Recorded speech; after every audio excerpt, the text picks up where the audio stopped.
नमस्कार साथियों, मैं संजय कुमार कैमूर से। साथियों, मैं 2 दिन आउट ऑफ स्टेट था। इस बीच में हलचल बहुत बढ़ी रही, लेकिन लोगों से फ़ोन पे बात होती रही। हलचल से मैं वाकिफ़ रहा। साथियों,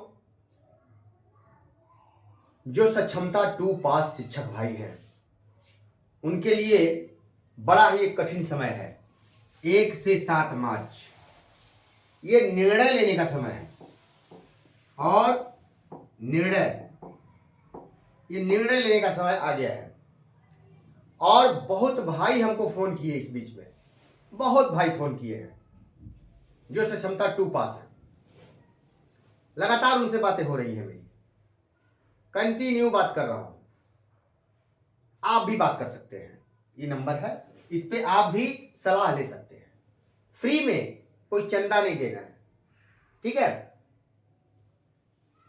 अब देखिए साथियों, हम 1 से 7 मार्च योगदान क्यों करें, हमें क्या लाभ है, हमें क्या नुकसान है, इस पे एक बार आप आत्ममंथन अवश्य कर ले मेरे साथियों। एक बार अवश्य आत्ममंथन करें, क्योंकि आपके लिए बहुत ही महत्वपूर्ण है। अब साथियों, आपको कई पॉइंट है, मैं क्लियर कर देता हूं, जिससे आपका धर्म संकट अब कितना मैं दूर कर पाता हूं ये तो मैं नहीं जानता, क्योंकि हर इंसान के अंदर एक दिल होता है, एक दिमाग होता है। तो आपका दिमाग क्या सोचता है, मैं जो कहता हूं, और आपका दिल क्या कहता है। तो दिल और दिमाग दोनों का उपयोग कीजिए और निर्णय लीजिए। मैं थोप नहीं सकता किसी के ऊपर, लेकिन जो बातें हैं रख सकता हूं। क्योंकि 2.5 महीने से मैं कंटिन्यू ब्लैक बोर्ड पर आ रहा हूं, तो बहुत सारी चीजें तो बता चुका हूं। क्योंकि ये अंतिम समय है योगदान करने के लिए, तो एक बार चीजों को स्पष्ट कर देता हूं। पहली चीज साथियों, पहले कई प्रश्न मेरे साथी मुझसे प्रश्न कर रहे हैं, भैया अगर हम योगदान नहीं करेंगे कोई दिक्कत होगी क्या भविष्य में। तो मैं आश्वस्त करना चाहता हूं मेरे भाई कि आपको कोई दिक्कत नहीं होगी। आप अगर नियुक्ति पत्र नहीं लिए हैं तो मत लीजिए, ले लिए हैं तो भी योगदान मत कीजिए। कहीं कोई कार्रवाई आपके ऊपर नहीं होने जा रही है, इस बात के लिए आप आश्वस्त रहिए। मैं गारंटी लेता हूं संजय कुमार कैमूर कि कोई कार्रवाई नहीं, क्योंकि ऐसा कहीं नियमावली में नहीं लिखा गया है कि आप अगर परीक्षा दे दिए, पास हो गए, काउंसलिंग करा लिए, अगर योगदान नहीं करेंगे तो आपके ऊपर कार्रवाई होगी। ऐसा कहीं साथियों नहीं लिखा गया है। अगर आपका एक बाल बांका होगा तो मैं न्यायालय की शरण में जाऊंगा। मैं कहता हूं, मैं स्वयं जाऊंगा। और मेरे वैसे मजबूत 100-200 साथी मेरे ऐसे मजबूत हो गए हैं मेरे साथ, जो अपना पैसा खर्च करके लड़ाई लड़ लेंगे, चंदे के धंधा से नहीं। ये ऐसे मजबूत लोग हैं जो बिल्कुल ही अपने आप पे भरोसा है उनको, और वो शेर हैं, ये आप जान लीजिए। मैंने शेरों का तलाश किया और अभी 200 शेरों की तलाश कर चुका हूं, जो आज मेरे साथ खड़े हैं कदम से कदम मिलाकर, कि भैया कोई भी समस्या आएगी हम साथ नहीं छोड़ेंगे। चंदे का धंधा नहीं, बस यही हम लोगों की मजबूती का कारण है कि हम लोगों के बीच चंदे का खेल नहीं है। हम लोग एक दूसरे के हाथ में हाथ मिलाकर शेर की तरह, अगर 100 हैं तो 1 लाख पे भारी है, ये आप ध्यान रखिएगा। तो आपके ऊपर कोई कार्रवाई नहीं होगी, ये निश्चिंत रहिए एकदम। क्योंकि बहुत खबर आ रही है कि बहुत शिक्षक जो नेता हैं, जो नियोजित से विशिष्ट में चले गए हैं, वो डराने का काम कर रहे हैं। ये भी खबर मुझे आ रही है, बहुत बढ़िया डरवा रहे हैं। अरे खुद तो डर के भगोड़ा की तरह भाग गए। मैं वैसे संघ के मठाधीश लोगों से पूछना चाहता हूं, मेरा उनसे प्रश्न है, कि आप लोग तो साइलेंट थे कि सब लोग लग रहा है विशिष्ट बन जाएंगे तो वोट फिर दिक्कत होगा, विधायक विधायक का लड़ेंगे, तो साइलेंट थे सब लोग। इक्का दुक्का अभी निकल के आ रहे हैं बाहर घर से और बोलना शुरू किए हैं। वो लोग बोलना इसलिए शुरू किए हैं कि ये समूह बिहार राज्य नियोजित शिक्षक का जो ग्रुप है वो हावी हो गया, क्योंकि एक ईमानदार प्रयास किया है समूह, और इसके योद्धा, गुरिल्ला युद्ध के योद्धाओं ने आज दिखा दिया है कि ईमानदारी होती क्या है। तो साथियों, अब निकल के आ रहे हैं लोग, कुछ लोग अपना विचार दे रहे हैं, खुल के नहीं बोलते थे, 1.5 महीना तक कोई नहीं सामने आया, और कुछ बड़े नियोजित शिक्षकों के सहयोग से बड़े पदों पे पहुंच गए। वो भी वोट के डर से अपने मूल जड़ नियोजन को ही भूल गए कि अब तो उधर ज्यादा लोग हो गए हैं, अब हम क्या करें। समस्या उनके लिए हो रही है। तो अंदरूनी वैसे नेताओं की भी चाहत है कि सब लोग विशिष्ट बन जाए। क्यों बन जाए? इसलिए बन जाए कि हमको बोलने में आसानी होगी, कल वोट लेने में आसानी होगी, क्योंकि बोलेंगे कि अब तो हम सबके लिए लड़ेंगे। अब आज दिक्कत हो रही है कि नियोजित के बारे में कहें, कि विशिष्ट के बारे में बोलें, कि विद्यालय अध्यापक के बारे में बोलें, किसके बारे में बोलें, सोचना पड़ रहा है। लेकिन सारे विशिष्ट बन जाएंगे तो 2 ही कैटेगरी होगी, वो होगी 25,000 के विद्यालय अध्यापक और 25,000 के विशिष्ट। तो इसी पे लड़ना होगा, निरंतरता के लिए लड़ेंगे। प्रमोशन तो दिलवा नहीं सके, अब निरंतरता के लिए जो नियमावली में नहीं है उसके लिए लड़ेंगे। बारे भाई खेल, चंदा दीजिए, हम लड़ाई लड़ेंगे। ये शुरू हो गया है, कई जिलों में खेल चालू है। तो वैसे लोगों पे भरोसा मत कीजिए दोस्तों। आपको छपरा के सांडिले जी आंकड़े बता दिए हैं, क्योंकि वो उस हीरे की तलाश मैंने किया और उस हीरे को मैंने तराशा है और आज उसकी चमक पूरे बिहार में है। वो सांडिले जी हीरा है जो आंखें खोल दिए हैं आंकड़ों से। ऐसा आंकड़ा क्या कभी आप लोगों ने, आपके शिक्षक नेताओं ने दिया था? यूट्यूब चैनल तो बहुत लोग चला रहे हैं, भाषण दे रहे हैं, लेकिन ये काम किसी ने किया था? इसलिए नहीं किया था कि जो बिहार सरकार की चाहत है साक्षर बनाना, शिक्षित नहीं, वही इन लोगों की चाहत है कि सब शिक्षक न जान जाए कि जो है क्या क्या नियमावली में है। सब लोग जान जाएंगे तो फिर तो हमारी पोल ही खुल जाएगी। मैं वैसे संघ के मठाधीशों से पूछना चाहता हूं, आपके संघ के कितने जिलाध्यक्ष नियोजित से विशिष्ट बन गए, जिसको देखकर सारे नियोजित परेशान हैं? वो आंकड़े दे रहे हैं, संजय भैया फलाने जिला के फलाने संघ के बन गए हैं भैया, सबसे पहले ही भाग गए और बिना बताए फार्म भरे। अरे भाई, आप कैसा संघ चलाते हैं? कैसा संघ चलाते हैं आप लोग? क्या आप लोगों को पता ही नहीं है? और आपके संघ के बड़े बड़े पदाधिकारी सक्षमता देकर के और निकल गए। क्या बात है? कैसी रणनीति आपकी? कौन सी रणनीति अख्तियार किए हैं? वैसे लोगों को मैं सुनना नहीं चाहता। संघ की बात करते हैं, संघ है, संघ के प्रति निष्ठा रखिए। अरे संघ कभी आपके लिए लड़ा है? कभी नहीं लड़ा है, मैं नहीं मानता। कभी नहीं संघ लड़ा है आपके लिए। संघ लड़ा है, अपने लिए लड़ा है। शिक्षकों की लड़ाई लड़ा होता तो संघ आज इस हालत में शिक्षक नहीं होते। हमेशा संघ जा करके मंचों पर अपने लिए लड़ना शुरू कर देते हैं, एक दूसरे को पटकने के लिए तैयारी करते हैं। और हम शिक्षक, जो ईमानदार शिक्षक हैं, वो पसोपेश में पड़ जाते हैं।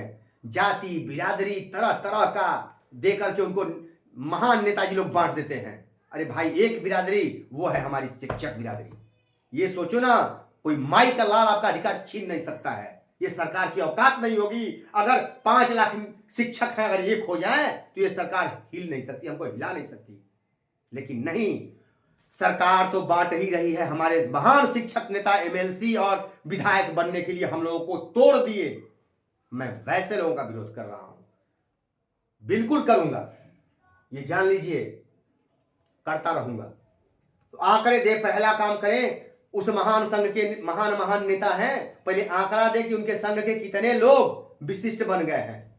जो कि मांग रहे हैं कि राज्य में कितने विशिष्ट बन गए हैं, आंकड़ा थोड़ा निकल रहा है। अरे भैया, राज्य का आंकड़ा आपसे भी नहीं निकलेगा, आप अपने संघ का आंकड़ा निकालिए ना, उसकी घोषणा कीजिए।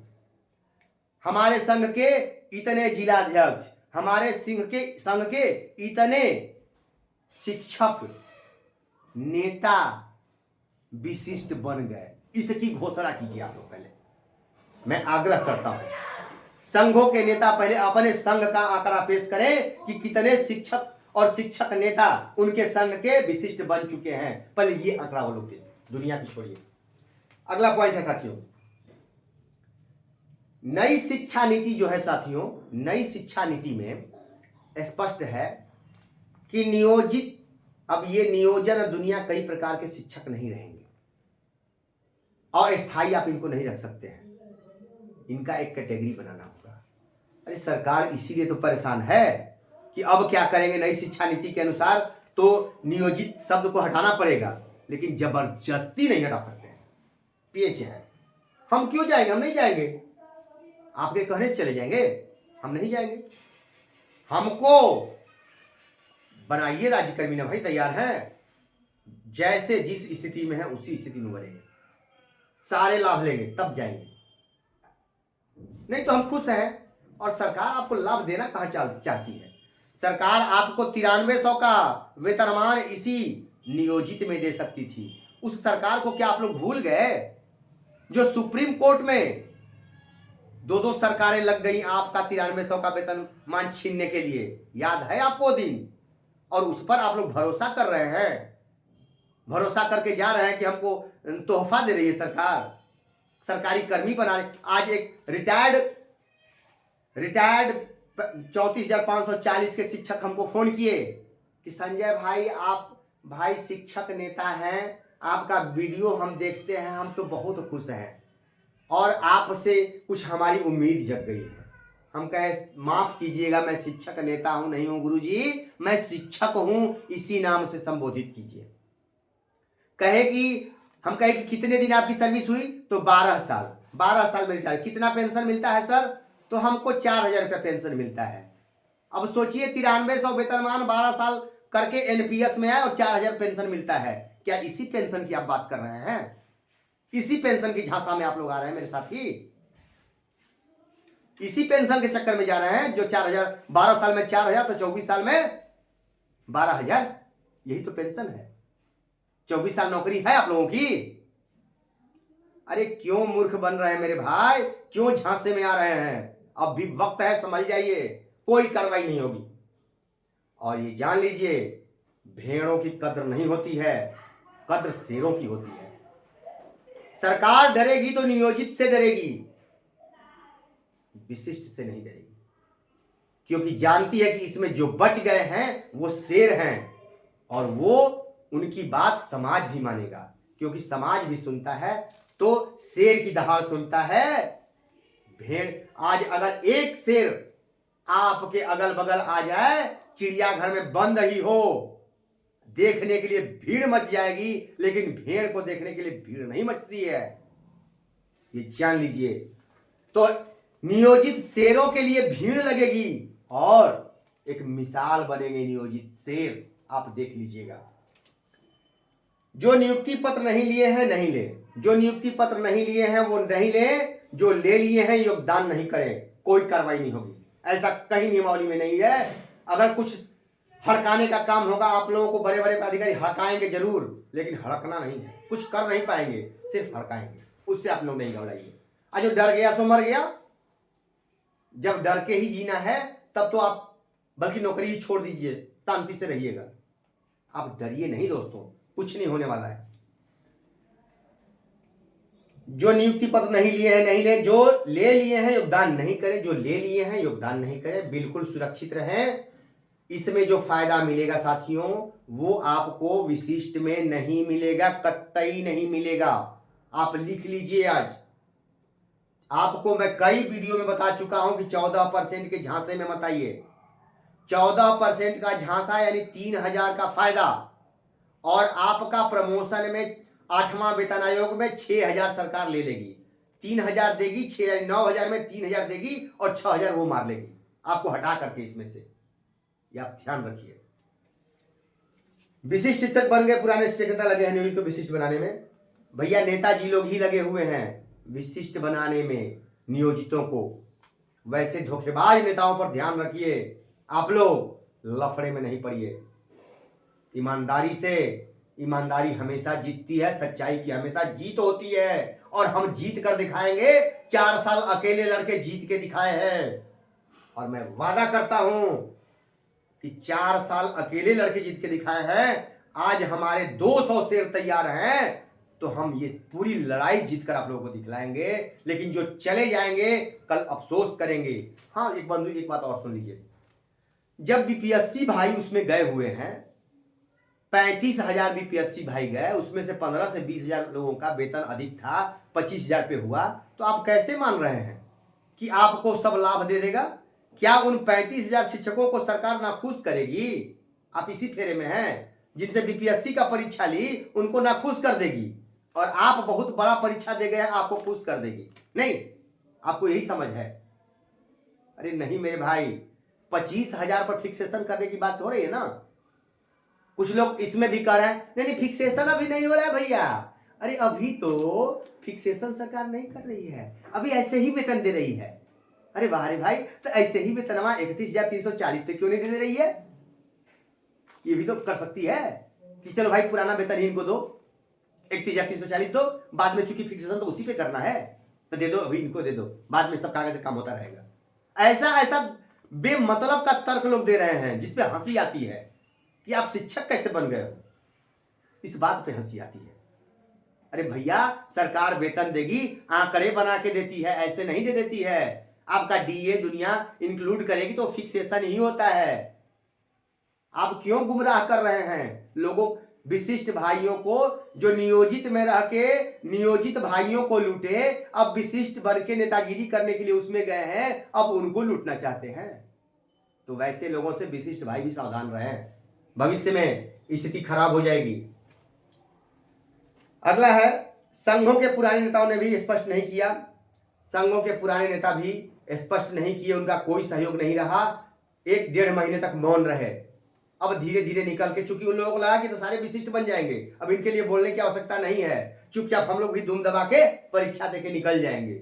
लेकिन देखे कि अरे ये तो 2-3 गो शेर निकल गया इसमें, ये तो गजब का शेर निकला है, ये तो चंदा भी नहीं कह रहा है। क्या दिमाग है, घबराए हुए हैं।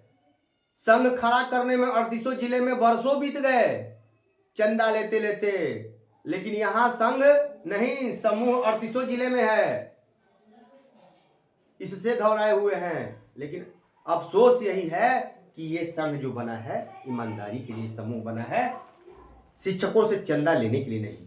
हम संघ चलाने के लिए नहीं आए, हमें पैसे की आवश्यकता नहीं, क्योंकि हमें संघ चलाना ही नहीं है। हमें तो गुरिल्ला युद्ध के छोटे छोटे टुकड़े हम बना दिए हैं, और यही लड़ेंगे हम लोग, साथ में चर्चा करेंगे, एक दूसरे के साथ जीने मरने की कस्में खाएंगे, रहेंगे तो साथ साथ, बाल बांका नहीं होगा हम लोगों का, ये जान लीजिए। आप मुट्ठी भर समझते हैं हमको, अरे मुट्ठी भर हम नहीं हैं, मुट्ठी भर बचे हैं वो शेर हैं, एक दहाड़ मारेंगे ना तो हिल जाएंगे आप लोग, सरकार हिल जाएगी हमारी दहाड़ से, घबराइए मत। अगला है, बड़े पदों पर पहुंचे शिक्षक नेता, ये शुरू हो गया। सड़क पर आंदोलन की बात करने वाले, हाँ कुछ लोग सड़क पर आंदोलन की बात कर रहे हैं कि सड़क पर आंदोलन करेंगे।